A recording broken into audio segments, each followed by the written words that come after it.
Hello student, welcome back. I am Govinda sir. आज हम लोग डिस्कस करने वाले हैं क्वेश्चन प्रकाश के अपवर्तन का कारण। जैसे एग्जाम में क्वेश्चन पूछता है कि प्रकाश के अपवर्तन का क्या कारण है, यानी हम जानते हैं जब प्रकाश एक माध्यम से क्या करती है, जैसे मान लीजिए ये माध्यम क्या है, हवा है, और ये माध्यम क्या, मान लीजिए सपोज कांच है। जब एक माध्यम से दूसरे माध्यम में जाती है तो अपनी ये जो पथ है, इसकी रास्ता है ना, उस रास्ते से विचलित क्यों हो जाती है। यानी क्वेश्चन ये पूछा है प्रकाश के अपवर्तन का कारण क्या है, यानी प्रकाश जो सीधा आ रही है तो यहाँ मुड़ क्यों जा रही है, इसका कारण क्या है। आज हम लोग यही क्वेश्चन डिस्कस करने वाले हैं ना। यानी क्वेश्चन क्या बोल रहा है, प्रकाश जो आती है उसका अपवर्तन का कारण क्या है, ये क्यों सीधे ना जाकर क्यों मुड़ जाती है, इसका कॉज क्या है ना। तो चूंकि हम जानते, देखिए हवा क्या माध्यम है, कांच भी क्या एक माध्यम है।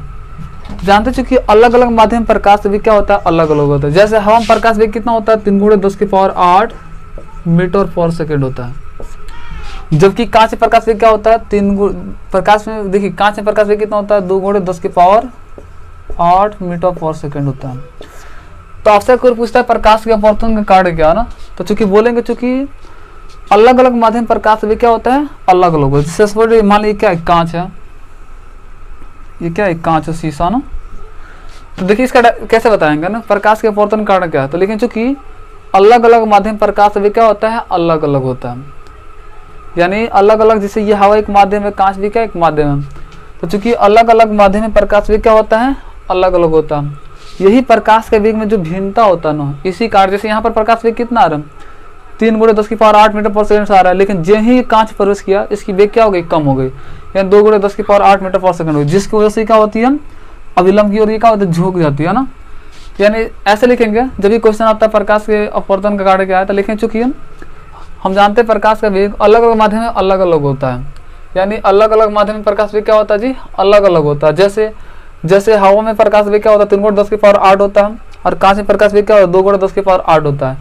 यही प्रकाश के वेग में भिन्नता ही, जो मतलब प्रकाश के वेग में जो डिफरेंट होता है ना, भिन्नता होता है, अलग अलग होता है। तो इसलिए ये प्रकाश के वेग का मतलब प्रकाश के वेग में भिन्नता ही प्रकाश के अपवर्तन का मेन वजह होता है ना, कारण होते हैं हम।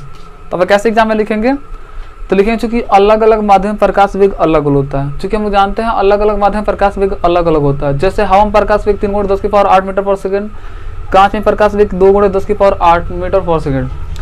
चूंकि अलग अलग माध्यम प्रकाश वेग अलग अलग होता है, जैसे इसलिए प्रकाश के वेग में भिन्नता ही, ये प्रकाश के वेग में क्या आ रहा है, भिन्नता आ रहा है, यहाँ पर कुछ और है, यहाँ पर कुछ और है, डिफरेंट आ रहा है। यही भिन्नता ही प्रकाश के अपवर्तन का मुख्य कारण है ना। तो ऐसा आसानी से लिख सकता है ना। Please pause the video to note it down.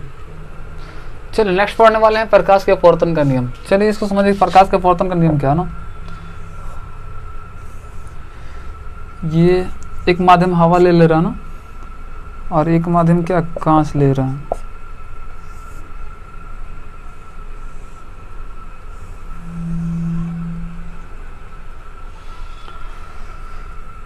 चूंकि हम जानते हैं जब प्रकाश की किरणें एक माध्यम से दूसरे माध्यम में क्या करती है, प्रवेश करती है, तो वो अपने पथ से क्या होती है, विचलित हो जाती है। और इसे क्या कहते हैं, पथ से विचलित हो। जैसे ये इसका रास्ता सीधा हुआ, ये अपने पथ से विचलित होने विलंब की ओर क्या होती है, झुक जाती है। इसे तो प्रकाश का अपवर्तन का होता है। लेकिन हम जानते हैं जब प्रकाश की किरण एक माध्यम दूसरे माध्यम में आती है तो मात्र दो नियम के अकॉर्डिंग ही आती है, और उस नियम को ही प्रकाश के अपवर्तन का नियम कहते हैं। इस नियम के अनुसार पहला नियम ये बोलता है, देखिए पहला नियम ये बोलता है कि ये जैसे मान लीजिए प्रकाश किरण आ रही है तो इसका नाम क्या होगा, आपतित किरण। ये यहाँ पे क्या कर टच होके अपवर्तित हो रही है, तो ये क्या हो गया, अपवर्तित। ये आपतित आ रही है तो इसका नाम क्या, आपतित किरण हो गया। ये मतलब परावर्तित होके अपवर्तित होके जा रही है तो ये अपवर्तित किरण हो गया, ये अपवर्तित किरण हो गया ना। ये आपतित किरण, ये अपवर्तित किरण, इसका नाम क्या है, आपतन बिंदु। जहाँ पर आकर टच होती है इसका नाम आपतन बिंदु है। और इससे हम लंब डाल देंगे तो तीनों क्या होता है, एक ही तल में होता है। तो आप इसके डेफिनेशन ऐसे बोलेंगे, पहला नियम देखिए, इसका नियम ऐसे बोलेंगे, यहाँ पर लिखेंगे कैसे, जब प्रकाश की किरण एक माध्यम दूसरे माध्यम में जाती है तो मात्र दो नियम के अकॉर्डिंग ही जाती है। उस नियम को ही प्रकाश के अपवर्तन का नियम कहते हैं। जो क्या है, प्रकाश का अपवर्तन मात्र दो होता है, जो क्या होता है, निम्नलिखित। एक नंबर नियम लिखेंगे, ये आपतित किरण और ये अपवर्तित किरण, और ये आपतन बिंदु पर डाला गया क्या, अभिलंब। ये तीनों क्या होते हैं, ये एक ही तल में होते हैं, है ना। इसके जैसे मान लीजिए यहाँ पर ओ रख लेते हैं हम, ये ए रख लेते हैं, ये अपवर्तित किरण क्या हो गया, ओ बी हो गया। यहाँ पे एक लम्ब डाल दिए क्या n और n डैश डाल दिए। तो इस नियम के अकॉर्डिंग पहला नियम कैसे लिखेंगे, ये जैसे ओ ए क्या हो गया, आपतित किरण हो गया, ओ भी क्या हुआ, अपवर्तित किरण हो गया, और n डैश क्या है, ये आपतन बिंदु पर मतलब डाला गया क्या, अविलंब, है ना। तो यहाँ पे इसे लिखेंगे पहला नियम, ये आपतित किरण, ये अपवर्तित किरण, है ना, और आपतन बिंदु पर डाला गया अविलंब, तीनों एक ही तल में क्या होता है, तीनों एक ही तल में होते हैं। जैसे ये पहला दूसरा ये लंब डाले तो तीसरा क्या, एक ही तल में होते हैं हम। तो यहाँ लिखेंगे आपतित किरण और अपवर्तित किरण और आपतन बिंदु पर डाला गया अविलंब, तीनों एक ही तल में होते हैं हम। देखिए सेकंड नियम क्या बोलते हैं, जो सेकंड नियम होता है ना जी, ये आपतन कोण, जैसे आपतन कोण मान लेते हैं क्या आई और अपवर्तन कोण क्या आर। तो स्नेल का देखिए इस दूसरा नियम के अकॉर्डिंग क्या होता है, प्रकाश के अपवर्तन दूसरा नियम क्या करता है, आपतन कोण और जैसे परावर्तन कोण क्या आर में, इन दोनों में रिलेशन को बताता है। तो ये दूसरा नियम लिखेंगे, ये प्रकाश के अपवर्तन का दूसरे नियम के अनुसार ये क्या करता है, ये आपतन कोण या अपवर्तन कोण के बीच रिलेशन को दिखाता है। यानी प्रकाश के अपवर्तन का जो दूसरा नियम है, ये आपतन कोण और अपवर्तन कोण के बीच की रिलेशन को दिखाता है। इस नियम की खोज यहाँ पे लिखे, इस नियम की खोज मतलब सर्वप्रथम 1621 में स्नेल ने किया था ना, एक प्रयोग द्वारा इस नियम की खोज किया था। इसलिए इस नियम को, सेकंड वाले नियम को स्नेल का नियम भी कहते हैं ना। बहुत तरीके से पूछता है कि स्नेल के नियम को लिखे, तो इस नियम के अनुसार क्या होता है, ये नियम बोलता है क्या, प्रकाश के किसी विशेष रंग के लिए, प्रकाश के किसी विशेष रंग के लिए आपतन कोण की जया, जया मतलब होता है क्या, कोण, आपतन कोण की जया और अपवर्तन कोण की जया का अनुपात। जैसे मान लीजिए ये देखिए नियम कैसे लिखेंगे, पहले यहाँ नियम ऐसे लिखेंगे, देखिए प्रकाश का अपवर्तन के दूसरे नियम के अनुसार क्या होता है, दूसरे नियम क्या करता है प्रकाश का अपवर्तन का, जैसे प्रकाश का अपवर्तन दूसरा नियम ये बोलता है कि आपतन कोण की जया और अपवर्तन कोण की जया का अनुपात। ऐसे देखिए आपको एग्जाम में लिखना हो तो कैसे लिखेंगे, आप एग्जाम में ऐसे लिखेंगे कि प्रकाश के अपवर्तन का दूसरा नियम क्या करता है, आपतन कोण और अपवर्तन कोण के बीच की रिलेशन को दिखाता है, ऐसे लिखेंगे। और साथ में ये भी लिखेंगे क्या, इस नियम की खोज सर्वप्रथम 1621 में स्नेल ने किया था, इसलिए इस नियम को स्नेल का नियम भी कहा जाता है। और इस नियम के अकॉर्डिंग क्या होता है, इस नियम के अकॉर्डिंग ये नियम बोलता है क्या, प्रकाश के किसी विशेष रंग के लिए आपतन कोण की जया यानी साइन आई, आपतन कोण क्या माना, आई माना तो साइन आई, और अपवर्तन कोण की जया यानी क्या, साइन आर। आपतन कोण की जया और अपवर्तन कोण की जया का अनुपात, साइन आई अपॉन कितना, साइन आर। यानी प्रकाश के किसी विशेष रंग के लिए आपतन कोण की जया और अपवर्तन कोण की जया का अनुपात किन्हीं दो माध्यमों के लिए क्या होता है, एक नियतांक होता है। जो नियतांक आता है उसका नाम क्या, म्यू, नियतांक होता है, यही सेकंड नियम बोलता है ना। देखिए सेकंड नियम कैसा, लेकिन प्रकाश के अपवर्तन के दूसरा नियम के अनुसार ये क्या करता है, ये आपतन कोण और अपवर्तन कोण के बीच रिलेशन को दिखाता है। सर्वप्रथम 1621 में इस नियम की खोज स्नेल ने एक प्रयोग द्वारा किया था, है ना, इसलिए इस नियम को स्नेल का नियम भी कहा जाता है। इस नियम के अकॉर्डिंग क्या होता है, ये नियम बोलता है क्या, प्रकाश के किसी विशेष रंग के लिए आपतन कोण की जया और अपवर्तन कोण की जया का अनुपात, आपतन कोण की जया और अपवर्तन कोण की जया का अनुपात, अनुपात का बटा में एक क्या होता है, नियतांक होता है। एक क्या होता है जी, नियतांक होता है। ये किन्हीं दो माध्यम के लिए क्या होता है, एक नियतांक होता है, ये नियम बोलता है ना। जहां म्यू क्या है, म्यू एक नियतांक है,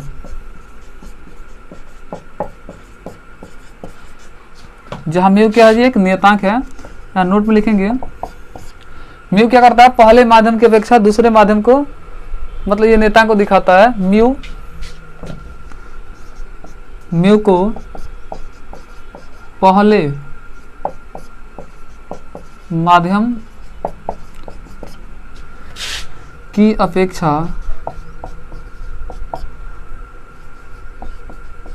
दूसरे माध्यम का अपवर्तनांक कहते हैं, यानी रिफ्रैक्टिव, जिसको इंडेक्स बोलते हैं। यानी म्यू को पहले माध्यम की अपेक्षा, म्यू जो है ना, म्यू को पहले माध्यम की अपेक्षा दूसरे माध्यम का अपवर्तनांक कहते हैं ना। म्यू को पहले माध्यम की अपेक्षा दूसरे माध्यम का अपवर्तनांक कहते हैं ना। अतः जैसे मान लीजिए हमको क्या करना है, हवा के सापेक्ष कांच का अपवर्तनांक निकालना ना, या क्या करना हमको, कांच के सापेक्ष हवा का अपवर्तनांक निकालना, जैसे भी हो ना। तो लिखा था हवा के सापेक्ष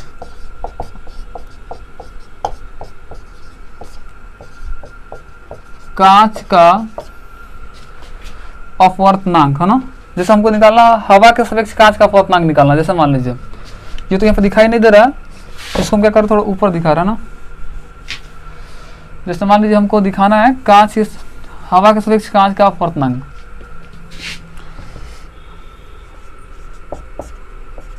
जैसे मान लीजिए होता, जैसे हवा के सापेक्ष कांच का अपवर्तनांक, हवा के सापेक्ष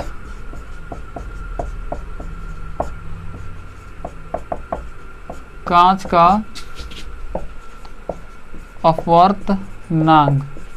तो देखिए जिसका निकालना, जैसे बोला हवा के सापेक्ष कांच का अपवर्तनांक निकालना, कांच को क्या बोलते हैं, ग्लास बोलते हैं हम। हवा के सापेक्ष निकालना, तो हवा के सापेक्ष निकालना तो यहाँ पर हवा रहेगा ना, यानी एयर। किसका निकालना है, कांच का निकालना यानी ग्लास का निकालना है। तो इस प्रकार इसको लिखेंगे ना, यानी ये हुआ हवा के सापेक्ष कांच का अपवर्तनांक, यानी जी म्यू ए, इसको ऐसे लिखते हैं ना। जैसे आपसे जो भी पूछे ना, जिसके सापेक्ष पूछे उसको यहाँ पर निकालना लिखना, और जिसका निकालने को बोले उसको पहले रखना है। जैसे मान लीजिए आपको बोले क्या, आपको हवा के सापेक्ष, जैसे बोले क्या जल का अपवर्तनांक निकालना है, तो आपको हवा के सापेक्ष बोला है किसका निकालना है, जल का। तो जल का निकालना तो डब्ल्यू म्यू ए हो जाएगा ना। चाहे ऐसे बोले कि आपको हवा के सापेक्ष क्या करना है, हवा के सापेक्ष ग्लास जैसे कांच का निकालना है, तो जी म्यू ए हो जाएगा ना। ऐसे आसानी से आप निकाल सकते हैं। तो प्लीज